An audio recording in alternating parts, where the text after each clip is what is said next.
my channel. If you're new here, you are most definitely welcome, and if you've been coming back for quite some time, thank you so much for your ongoing support. I really appreciate it.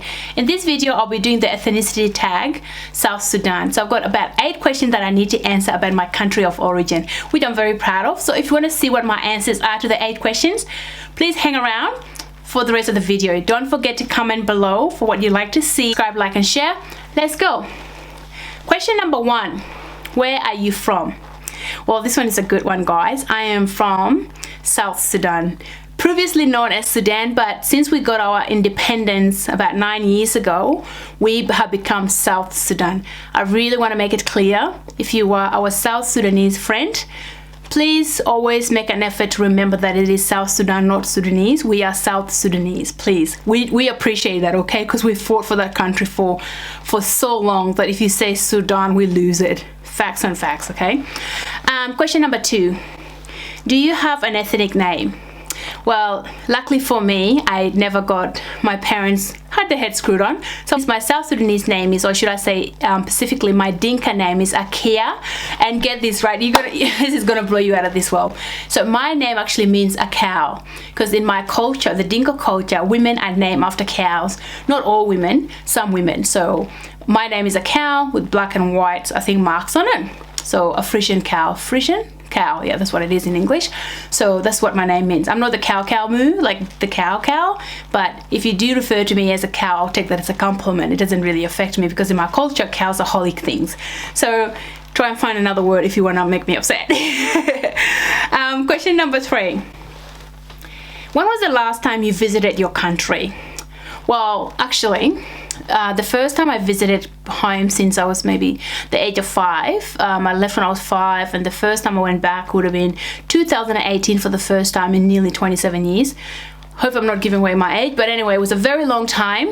So going back home was really powerful for me. It was very emotional, like just actually landing in a country called South Sudan, where I can say I'm South Sudanese, and I felt proud as soon as I entered the Board of Security. Yeah, Board of Security. I had to think about that. The first time I went back to South Sudan was in 2018, and I left when I was 5, and going back there, it was really nice, and I did have a lot of memories. Actually, it's interestingly, I remember so much from my early childhood years, positive ones, of course, and then obviously the war happened. So anyhow, it was amazing going back home. I felt at home. It was incredible feeling. People were so lovely. They're so hospitable. Like, you'd get somebody on the street offering you water, and dude, they're not trying to poison you. They're actually just being kind. So South Sudanese, hands down, this is a fun fact. South Sudanese are the nicest, the funnest people, and the most hospitable people that I have ever encountered. They'll stop you on the street and feed you. That's how kind they are. Just in case you didn't know that, okay? Because I don't know what the media is telling you about us. And I know we hear stories about South Sudanese starving, and like South Sudanese not being violent. Facts on fact, that's not true. We are very nice people. Maybe we've got a few issues, but after being in war for 34 years, who can blame anyone? Takes time to heal, right? Anyway, moving forward, question number 4. What part of the country, tribe, are you from? So I am from Jonglei State. My Payam is Wangulei. And my village in particular is a Yonga Kunmuch, which some of you guys that might be watching my YouTube channel might not know, but just letting you know so you know what's up, because I kind of know my little, I know my stuff. Anyhow, I hope that some of you guys are self-educating, because that's what I had to do. I spent my entire life in Australia self-educating. Like, none of this stuff was really clear to me, but I wanted to know, so I ask people, I ask older people, and I'll sit with people that are older than me, and I'll ask them questions about my heritage, because I think your heritage is so important. Like, you need to really have that down pat, especially when you live in the West. There's a lot that could go wrong that would make you question where you're from, and if you know your stuff, and then you're safe, you're in a safe place. So I did that myself. You are also capable of doing it yourself. Question number 5. What is your favorite food?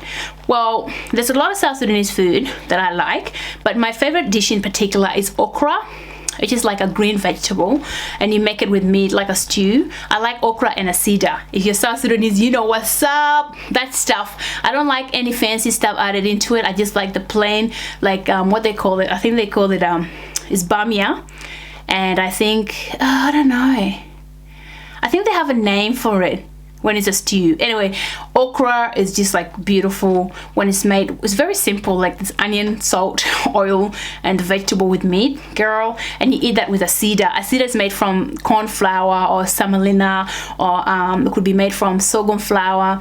And we just kind of like, it's like porridge at first, but it gets thicker and thicker until it reaches the consistency where you can actually hold onto it with your hands. I think some of the West African countries refer to it as fufu, and in Kenya they refer to it as ugali. So that ugali, girl, ukinipatia ugali done. That's how you see that I'm happy, when you give me ugali. Question number 6: items that best represent your culture. Actually, I brought something here for you guys. So, hey, look what I have. Can you believe I have this? And look at the color of it, so white. Like, I remember back in the days when I was living in Kenya, we had these and there was a lot of them, and I think often they change color once you've been using them for a while. Thanks to my niece, she gave me this because I didn't have anything in my house that represented my culture, unfortunately. But here we have it. They call it mufraka in Arabic, but in my language, the Dinka, we call it pir. This thing is a weapon. This thing, any child that is South Sudanese, I don't care what tribe you're from the 64 tribe, if you see this mufraka, you better start behaving. Behave yourself if you see mufraka. This thing is no joke. But in all seriousness, we use this to cook the asida I was telling you. So you gotta use it to kind of like dig in and cook the asida and stir it. It's cool, you can't go wrong. That's one of my things that I have. I think, yeah, that's about it really, to be honest. Question number 7: what is your favorite ethnic music? So I actually love all tribal music, but in particular I love the Dinka tribal music. That gives me life. There's something about me being away from home, but I'm so connected to the land. Like, I love listening to an authentic South Sudanese, a Dinka man singing, or even a Dinka female. It just relaxes me, it calms me. That's how I roll. If you know me, you know that I love my Dinka music. And that goes to the next question. This is question number 8: do you speak your language? Well, I do speak my language, luckily. Like I said, I made an effort, self-taught, made sure that I didn't forget, but there was a bit of an influence from my sister who was, oh my goodness, I'm not going to say Hitler, but she made sure that you spoke your language, okay? So if you didn't speak Dinka, you get your ass whooped with You see this? If you don't speak Dinka in my household, this is how we survived. This is how we used to get it.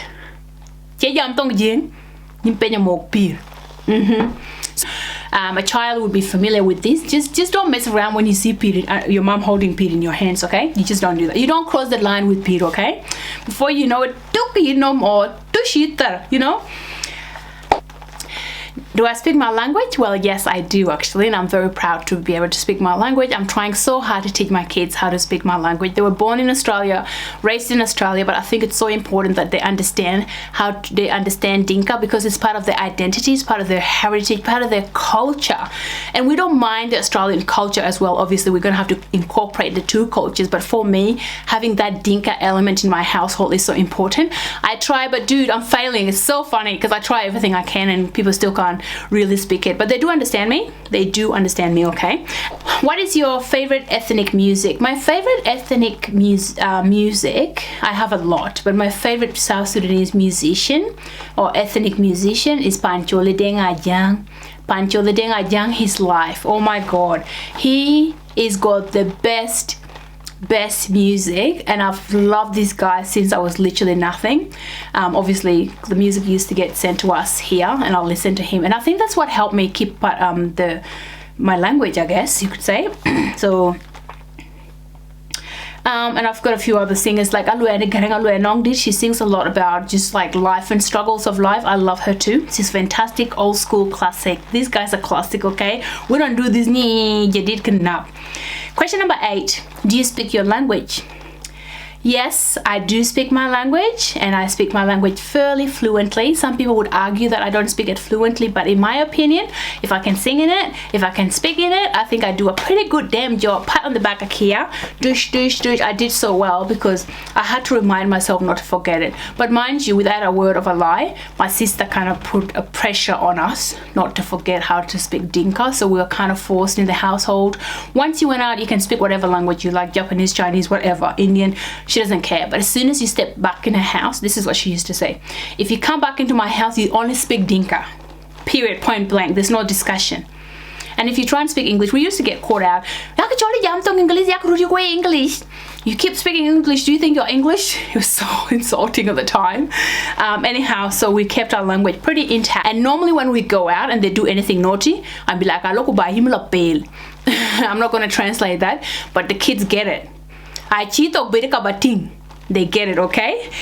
So anyway, I'm gonna so I speak my language, and I can also sing in my language and stuff like that. So yes, guys. And ani chola kiri chuna deng ani chola kiri chuna deng ani nyana yual dengu ya ani South Sudanese ku video cha loy kene a lo chan bi ko ja win chin ngai ka ba Sudan bi nang tin bi ngai aye Sudanese ku ja ben chan ba video dien kene ba ben wo kuin pe ngatong jing kaya niar chan ba subscribe button batai kuba video ba tu ko ya win bela niari ya kuba ka yen kwan chan ba lo 1000 subscribers yen ke kar so we ko ji ben we de we ja ka do ka leje kichi we dai kubu ko ni na god nearly can away. See, I speak perfect Dinka. How could I go wrong? Okay, I'm pretty good. I'm gangster. Pat on the back. Anyhow, guys, thank you so much for joining me. If you like this video and you'd like to see me do some more videos, please leave some comments below, subscribe, like and share, and I'll definitely be bringing some more content for you guys. Thank you.